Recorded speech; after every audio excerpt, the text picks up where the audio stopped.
আমার কাছে সকালবেলা একটি রেস্কিউর জন্য ফোন আসে। তো ওনারা বলছেন একটি বস্তার ভিতরে সাপ ঢুকে গেছে। তো আমি বললাম সাপটি, আমি ওদেরকে বলেছি আপনারা কি সাপটিকে চিনতে পারছেন? ওনারা বললো যে না, চিনতে পারছি না, আর মেটে মেটে কালার টাইপের। তো ওনারা একটা বস্তার মধ্যে সাপটা ঢুকেছে। তো তখন ওই বস্তাটার মুখটা ওরা ধরতে গেছিলো। তো ধরতে যাওয়ার পরে একটা সাউন্ড পাওয়া যায়, ফস করে একটা সাউন্ড করে ওঠে। তখন ওরা বুঝতে পারে যে এটি একটি গোখরো সাপ আছে।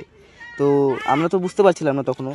তো আমরা সেখানে যাই, গিয়ে দেখতে পারি বস্তার ভিতরে অনেকগুলো কাঠের টুকরো আছে, ছোটো ছোটো কাঠের টুকরো আছে। তো সেই কাঠের টুকরোর ভিতরেই, মানে কাঠের টুকরোগুলোর পিছনে নিচে একটা গোখরো সাপ আছে। তো চলো দেখা যাক, কাঠের টুকরোগুলো আমরা বের করে দেখাচ্ছি কী সাপ আছে। আমরা তো এখন দেখিনি, তাও একবার আমাদেরও তো দেখে নিতে হবে না, আমাদেরও তো রিস্কের কাজ। আর আমি সবাইকে বলবো আমাদের দেখা দেখি কেউ যেন এইরকমভাবে রেস্কিউ করে বা সাপ যাতে কেউ উদ্ধার না করে, আমরা প্রশিক্ষণ প্রাপ্ত হয়েই তারপরে এই কাজগুলো করতে পারি। চলো দেখো আমরা কীভাবে রেস্কিউ করি। আর কাঠগুলো না বের করলে দেখা যাচ্ছে না, চলো কাঠগুলো বের করি, তারপরে দেখতে থাকো, দেখাচ্ছি তারপরে কি আছে।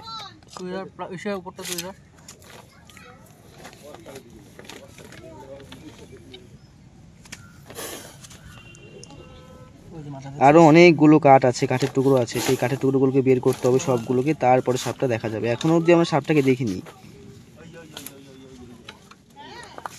এই তো সাপের বডিটা দেখা গেছে, এই তো বডি স্কেলটা দেখা গেছে। গোখরো সাপ। এবার একদম কনফার্ম হয়ে নিলাম যে এটা গোখরো সাপ, প্রাপ্ত বয়স্ক একটা গোখরো সাপ। ঠিক আছে, আরও কিছু কাঠ আছে, সেগুলোকে বের করছি।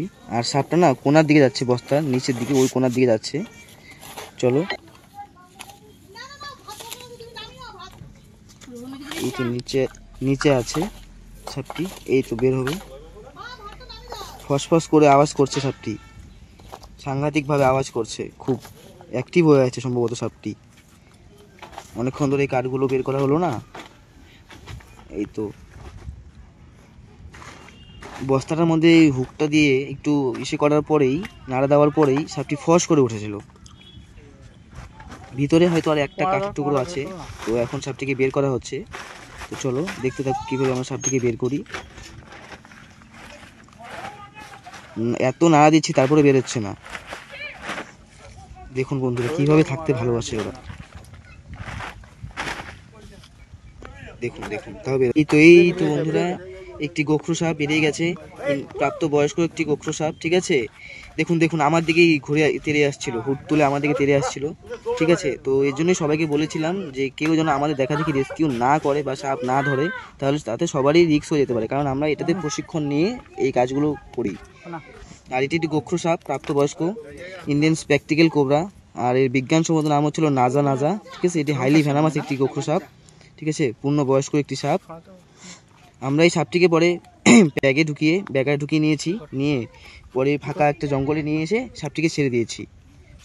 সেটাও দেখানো হবে আপনাদের, ছাড়াটাও দেখানো হবে। চলো দেখতে থাকো।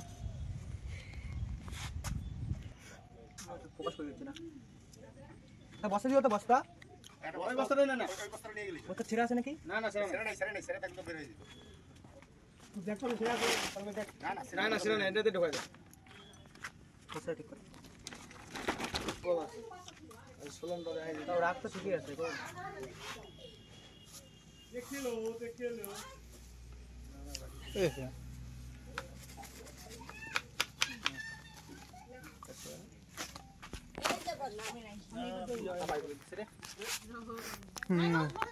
তো আমরা সাপটিকে রেস্কিউ করে নিয়ে আসছিলাম, তো এখন একটা ফাঁকা জঙ্গলে নিয়ে আসছি। তো আপনারা দেখতে থাকুন আমরা কীভাবে সাপটিকে রিলিজ করে দিচ্ছি।